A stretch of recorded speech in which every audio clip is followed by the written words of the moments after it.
Pelvic infection অর্থাৎ তলপেটে জরায়ুর পাশে ইনফেকশন জমা হয়েছে, এটা কিন্তু ভীষণভাবে নেগলেক্ট করি আমরা। পেশেন্টরা ভাবেন যে একটু মাসিকের সময় ব্যথা হচ্ছে, একটু সাদা স্রাব হচ্ছে, এগুলোকে একটা খুব হালকাভাবে নেওয়া হয়। কিন্তু পেলভিক ইনফেকশন আর্লি স্টেজে ওষুধের দ্বারা কন্ট্রোল করা যায়, কিন্তু লেট স্টেজে নানান কমপ্লিকেশন আসে। পেলভিক ইনফেকশনের অনেক রকম জীবাণু থেকে হতে পারে।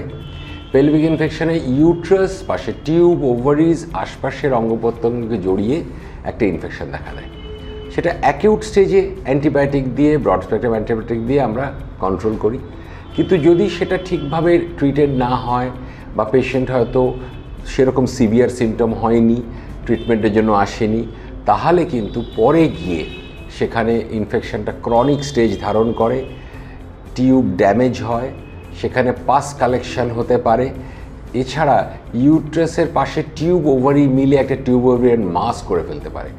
তখন কিন্তু পেটে ব্যথা আরম্ভ হয়ে যাবে, টিউব নষ্ট হয়ে যাওয়ার জন্য বন্ধ্যাত্ব এসে যাবে এবং তার ইভেন ক্রনিক স্টেজে অ্যানিমিয়া ডেভেলপ করতে পারে। এই সেপটিক ফোকাস থেকে শরীরের নানান জায়গায় ইনফেকশন ছড়াতে পারে। তখন কিন্তু অনেক ক্ষেত্রেই অপারেশন জরুরি হয়ে পড়বে। সেখানে অনেক ক্ষেত্রে টিউবস, ওভারিজ বাদও দিতে হতে পারে যদি ইনফেক্টেড হয়।